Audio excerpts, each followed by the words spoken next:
शब्द संस्कृति के इस मंच पर आपका स्वागत है। आज हम एक ऐसे प्रश्न पर बात करने जा रहे हैं जो अधिसंख्य भारतीयों की पहचान की नींव से जुड़ा है। वह शब्द जिसे अधिसंख्य भारतीय बड़े गर्व से अपनी पहचान मानते हैं वह है हिंदू।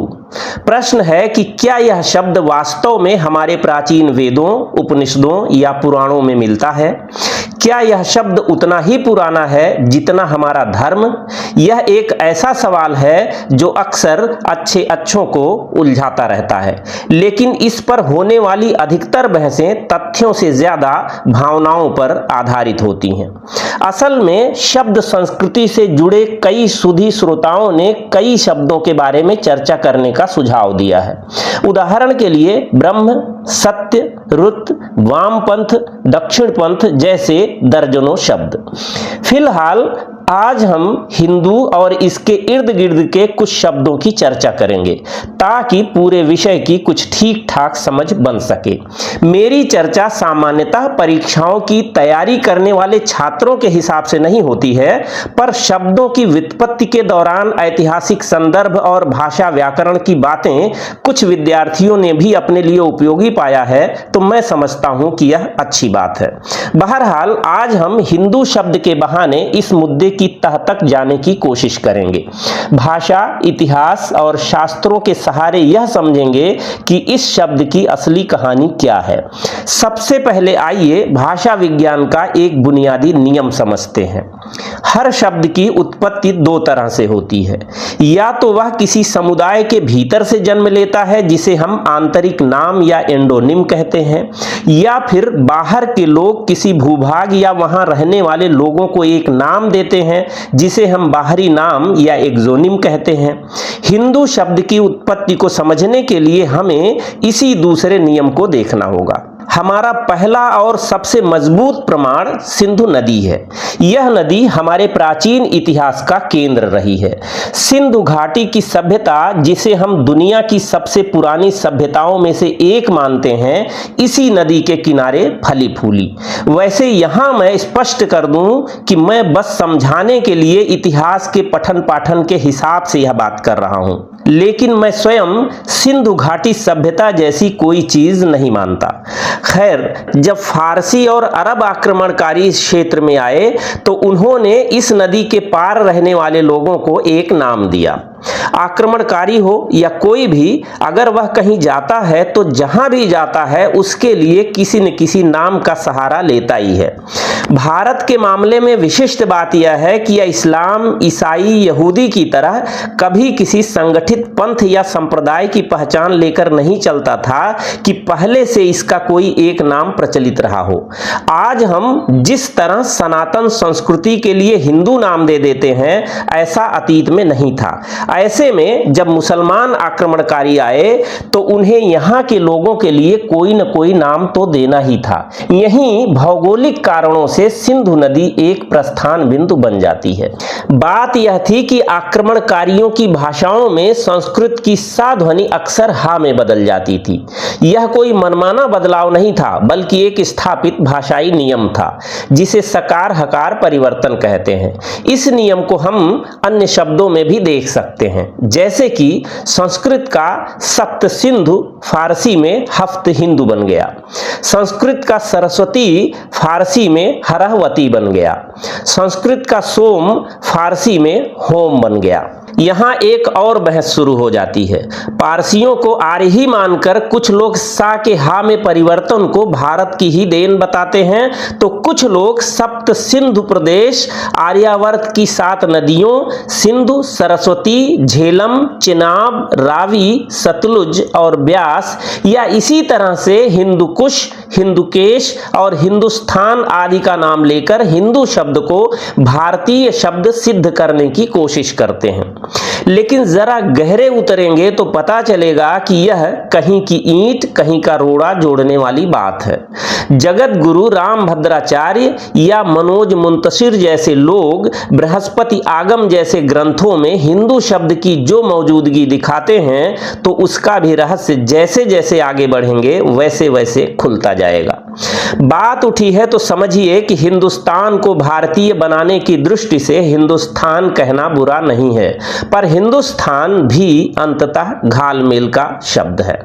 हिंदुस्तान शब्द फारसी और संस्कृत का वर्ण संकर है। हिंदू और स्थान मिले तो बना हिंदुस्तान। हिंदू शब्द वही है सा का हा और सिंधु का हिंदू। अब चूंकि हिंदू एक भौगोलिक समुदाय के लिए रूढ़ हो गया तो उसमें स्थान जोड़कर हिंदुओं का स्थान हिंदुस्तान या हिंदोस्तान बन गया। इस तरह हिंदुस्तान का शाब्दिक अर्थ है हिंदुओं की भूमि। यह जानना जरूर रोचक है कि मोहम्मद कासिम फिरिश्ता ने 17वीं शताब्दी की शुरुआत में फारसी में एक किताब लिखी थी, तारीख-ए-फिरिश्ता। यहाँ यह भी समझ लीजिए कि जो हम हिंदी में फरिश्ता बोलते हैं तो फारसी में सही शब्द फिरिश्ता ही है। इस किताब में भारत का एक विस्तृत इतिहास है। लेखक ने भारतीय उपमहाद्वीप के लिए इसमें हिंदुस्तान शब्द का प्रयोग किया है। उदाहरण के लिए फिरिश्ता अपनी रचना के पहले भाग में भारत के भौगोलिक विस्तार का वर्णन करते हुए लिखता है, वज हमी जिहत तौम हिंद व हिंदुस्तान अज हिंद दर कुतुब जिक्र करदा अंद। इसका अर्थ है इसीलिए हिंद और हिंदुस्तान के नाम हिंद से ही किताबों में वर्णित किए गए हैं। स्पष्ट रूप से फिरिश्ता स्वयं हिंद और हिंदुस्तान दोनों शब्दों का प्रयोग अपनी किताब में करता है।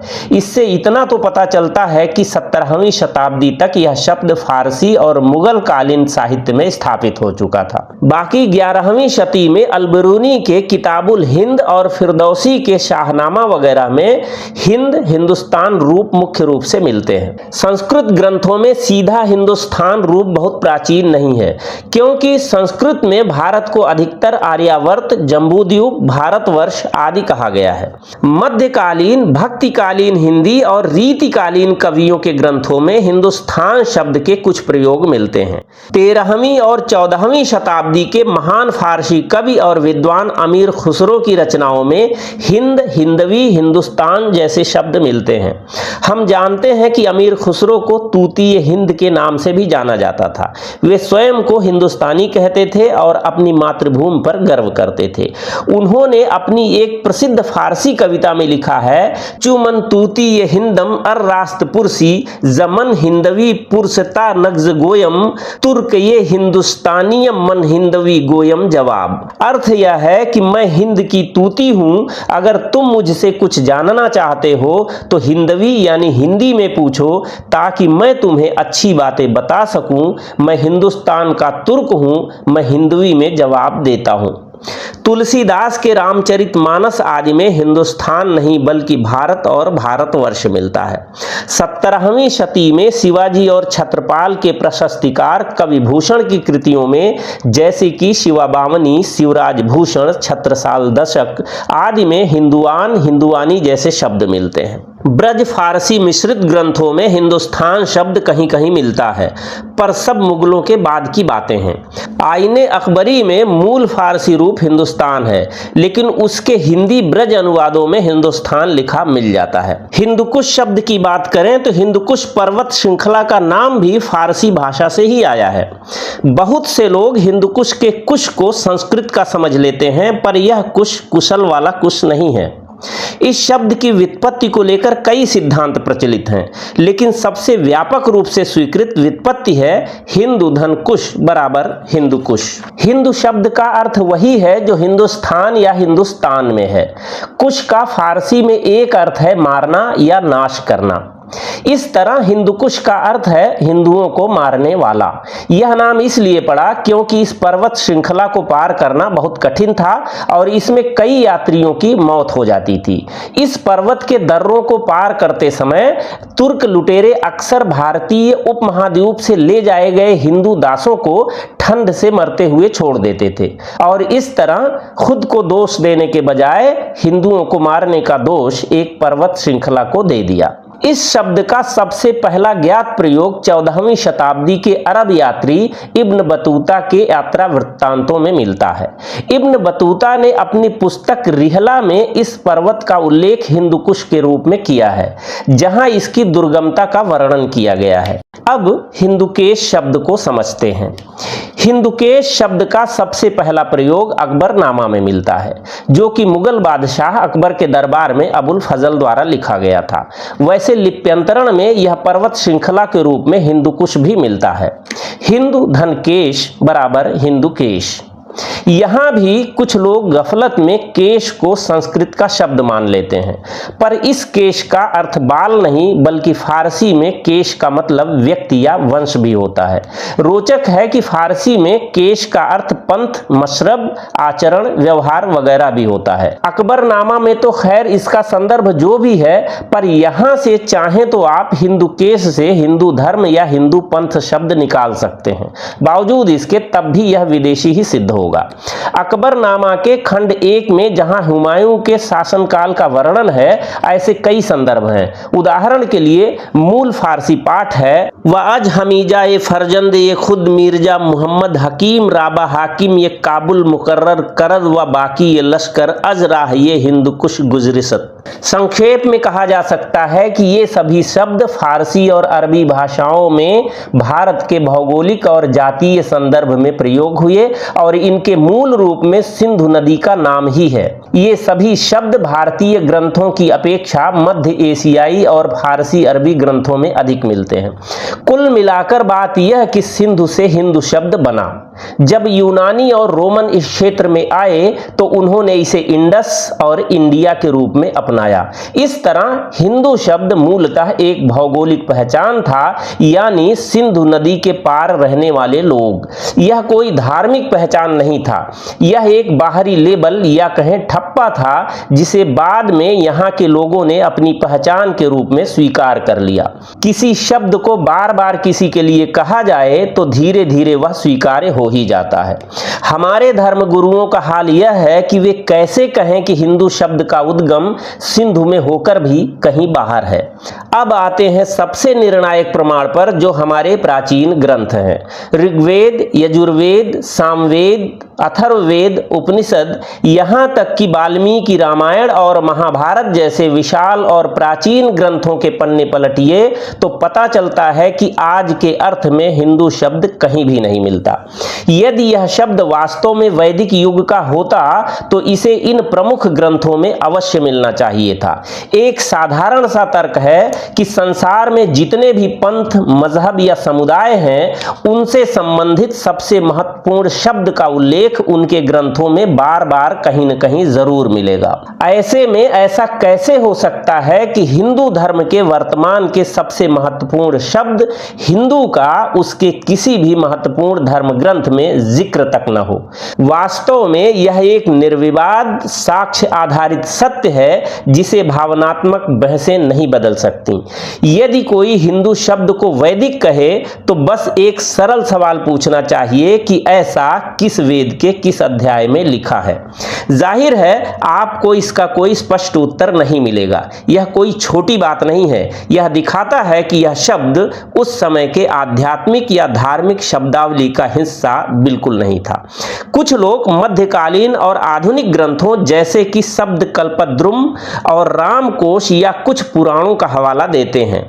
यह सच है कि इन ग्रंथों में हिंदू शब्द का उल्लेख है, लेकिन हमें समय की परतों को भी उलट पलट कर देखना पड़ेगा। शब्द कल्पद्रुम 19वीं सदी का संकलन है और रामकोश 1915 में प्रकाशित हुआ। अनेक पुराण यदि वे 9वीं से 12वीं शताब्दी के बीच रचे गए हैं तो वे भी वैदिक युग से हजारों साल बाद के हैं। इसलिए किसी भी दावे को मानने से पहले उस प्रमाण की तिथि और प्रामाणिकता की जांच करना बहुत जरूरी है। मध्यकालीन प्रमाण को वैदिक युग का मान लेना एक बड़ी ऐतिहासिक और शास्त्रीय गलती है। अब बात करते हैं उन विशिष्ट दावों की जिनकी चर्चा आजकल बहुत होती है। कुछ विद्वान जैसे कि जगत गुरु रामभद्राचार्य जी ने कुछ ग्रंथों से श्लोक उद्धृत किए हैं, जैसे कि हिंसया दूयते चित्तम एशाम ते हिंदवः। इस श्लोक का अर्थ है कि जो हिंसा से दुखी होते हैं वे हिंदू हैं। उन्होंने इसे बृहस्पति आगम नामक ग्रंथ का बताया है। इस श्लोक के साथ आचार्य विनोबा भावे का नाम भी जुड़ा है। बहरहाल इसकी प्रामाणिकता संदिग्ध है। इसके अलावा बृहस्पति आगम बहुत बाद की रचना है। इस श्लोक की प्रामाणिकता तलाशने पर लगता है कि यह बाद में गढ़ा गया ताकि हिंदू शब्द को एक पौराणिक आधार दिया जा सके। बृहस्पति आगम के नाम पर एक श्लोक और बहुत उद्धृत किया जाता है जिसमें हिंदुस्तान शब्द का प्रयोग किया गया है। हिमालयम समारब्ध यावत इंदु सरोवरम तम देव निर्मितम देशम हिंदुस्तानम प्रचक्षते। अर्थ यह है कि जो देश हिमालय से लेकर इंदु सरोवर यानी हिंद महासागर तक फैला हुआ है, देवताओं द्वारा बनाए गए उस देश को हिंदुस्तान कहा जाता है। यदि इसे ठीक माने तो भी इसकी तिथि के बारे में अधिकतर विद्वान इसे 13वीं शताब्दी से 18वीं शताब्दी के बीच का मानते हैं, जो कि मुगल काल और उसके बाद का समय है। इसी तरह कुछ लोगों ने शुक्ल यजुर्वेद कौथुमीय शाखा में मधुरम हिंदवः जैसे पाठ होने का दावा किया है, पर वेदों के गहन अध्ययन से पता चलता है कि हमारी किसी भी संहिता में हिंदू शब्द इस रूप में नहीं मिलता। सही कहें तो वेदों के साथ शब्दों को तोड़ मरोड़ कर नया अर्थ गढ़ना वेदों के प्रति एक प्रकार का अपमान माना जाता है, जिसे हम पाठ भंग कहते हैं। ऐसे ही गोवर्धन पीठ के शंकराचार्य स्वामी निश्चलानंद सरस्वती ने एक पूरी किताब लिख दी, गर्व से कहो हम हिंदू हैं। यह पुस्तक वास्तव में कहीं का ईंट कहीं का रोड़ा जोड़ने और शब्दों में हेर फेर करके गलत व्याख्या प्रचारित करने का साक्षात उदाहरण है। इन्होंने तो हिंदू शब्द को वैसा ही संक्षिप्त रूप तक बता दिया जैसे कि भारतीय जनता पार्टी का भाजपा और बहुजन समाज पार्टी का बसपा। रोचक है कि जो लोग हिंदू को संस्कृत शब्द बताते हैं वे यह नहीं बता पाते कि यह शब्द किस धातु से बना है, क्योंकि संस्कृत शब्दों के मूल में धातु, प्रत्यय और उपसर्ग होते हैं। इस विषय में मुझे सबसे अच्छा प्रामाणिक उल्लेख जिनका मिला वे धर्म सम्राट नाम का उपक्रम चलाने वाले गुजरात के एक कृतेश पटेल जी हैं। उन्हें मैं उनके काम के लिए धन्यवाद देता हूं। कृतेश जी ने पाणिनि से लेकर तमाम पुराने ग्रंथों से स्पष्ट प्रमाण देते हुए बात की है, आप उनको सुन सकते हैं। बहरहाल भाषा विज्ञान और इतिहास के आधार पर हम स्पष्ट रूप से कह सकते हैं कि हिंदू शब्द बाहरी भाषाओं के प्रभाव से आया है। इसे वैदिक बताना ना तो भाषाई रूप से सही है और ना ही शास्त्रीय रूप से। मेरा मानना है कि हमें जोर जबरदस्ती हिंदू को संस्कृत शब्द सिद्ध करने की जरूरत भी क्या है। बार बार हमें इस नाम से पुकारा गया तो यह हमारी आदत में शामिल हो गया। जैसे सैकड़ों हजारों शब्द हमने दूसरी भाषाओं के अपना लिए तो एक शब्द और सही, हाँ अपनी असली पहचान की ओर वापसी कर सकें तो यह घर वापसी और अच्छी बात जरूर होगी। अब सवाल उठता है कि अगर हिंदू शब्द वैदिक नहीं है तो हमारी असली पहचान क्या है। हमें आर्य, हिंदू या सनातन में से किसे अपनाना चाहिए। हमारे वेदों में आर्य शब्द का बहुत प्रयोग हुआ है। यह बना है ऋ धन ऋत बराबर आर्य। इसका अर्थ है श्रेष्ठ, सभ्य, उदार या सम्मान के योग्य। यह शब्द शास्त्रीय रूप से बिल्कुल सही है, लेकिन आधुनिक युग में इस शब्द का दुरुपयोग खूब हुआ है, खासकर नस्लीय व्याख्याओं के कारण, जिससे यह कुछ हद तक विवादास्पद भी बन गया है। आधुनिक विचारधारा का एजेंडा चलाने वाले इतिहासकारों ने इस शब्द के साथ बहुत छल किया है। यह कभी किसी जाति या समूह के अर्थ में नहीं था, पर इसे बाहर से आकर भारत में बसने वाली जाति लिखा गया। डॉक्टर रामविलास शर्मा जैसे विद्वानों ने बहुत बाद में यह बात समझी तो आर्य आक्रमण सिद्धांत का खंडन किया। अब मैं स्पष्टता के साथ कहूंगा कि सनातन वह शब्द है जो सबसे अधिक शास्त्र सम्मत और अर्थ में सटीक है। सनातन का शाब्दिक अर्थ है जो कालातीत है, जो शाश्वत है। सनातन कैसे बना इसके बारे में मैंने पहले की एक चर्चा में विस्तार से बात की है, उसे आप सुन सकते हैं। मनुस्मृति, पुराणों और अन्य शास्त्रों में धर्म के शाश्वत पहलुओं को ही सनातन कहा गया है। यह शब्द न केवल शास्त्रीय वैधता देता है बल्कि यह समावेशी भी है है, सनातन धर्म कहना किसी जाति, क्षेत्र या राजनीतिक पहचान तक सीमित नहीं करता। यह उन सार्वभौमिक मूल्यों का प्रतीक है जो हमारी परंपरा में हैं: सत्य, धर्म, तप और आत्म अन्वेषण। यह शब्द हमें केवल एक भूभाग के अनुयायी के रूप में परिभाषित नहीं करता, बल्कि यह हमें सत्य और आत्म अनुसंधान की एक कालातीत परंपरा के अनुयायी के रूप में प्रस्तुत करता है। मेरे हिसाब से यदि हम सनातन शब्द अपनाएंगे तो इसके 3 दीर्घकालिक लाभ होंगे। पहला लाभ यह होगा कि हमारी भाषा हमारे शास्त्रों के साथ सामंजस्य बैठा पाएगी। हम अपनी पहचान को लेकर किसी भी तर्कहीन दावे से बचेंगे। दूसरा लाभ यह है कि सनातन शब्द किसी भी संकीर्ण परिभाषा से परे है। यह बहुलता और उन मूल्यों को उभारता है जो सभी को एक सूत्र में पिरोते हैं। तीसरी बात है कि आने वाली पीढ़ियां इतिहास और भाषा के प्रति अधिक सटीक और ईमानदार रहेंगी। हम उन्हें सिर्फ भावनात्मक नहीं बल्कि ज्ञान आधारित गर्व सिखा पाएंगे। बात यह है कि गर्व से कहो हम हिंदू हैं के बजाय होना चाहिए गर्व से कहो हम सनातन हैं। जब पहचान की भाषा शुद्ध हो तब आत्म परिभाषा भी प्रामाणिक बनती है। इसलिए हम कहते हैं सनातनः शाश्वत धर्मः। यह केवल नाम नहीं, जीवन की नीति है, शाश्वत सत्य की खोज की यात्रा है और सबको साथ लेकर चलना सिखाती है। आप जरा दिल से सोच कर देखिए कि जब आप कहते हैं कि गर्व से कहो हम हिंदू हैं तो क्या महसूस होता है? कुछ ऐसा लगता है जैसे कि हम प्रतिक्रिया में किसी को सुना रहे हैं। हिंदू का अर्थ भौगोलिक से ज्यादा और कुछ बनता नहीं तो मन में भी सात्विक भावना की कोई खास तरंग नहीं उठती। उल्टे हमारे भीतर हल्की सी आक्रामकता पनपती हुई दिखाई देती है। जबकि जब हम कहते हैं कि गर्व से कहो हम सनातन हैं या सनातनी हैं तो सनातन का सात्विक भाव भी मन के तल पर रूपायित होने लगता है। हम प्रकृति के साथ समरस होने लगते हैं और प्रेम करुणा के साथ थोड़े मानवीय होने लगते हैं। अब आप तय कीजिए कि आपकी राह क्या है। आज बस इतना ही।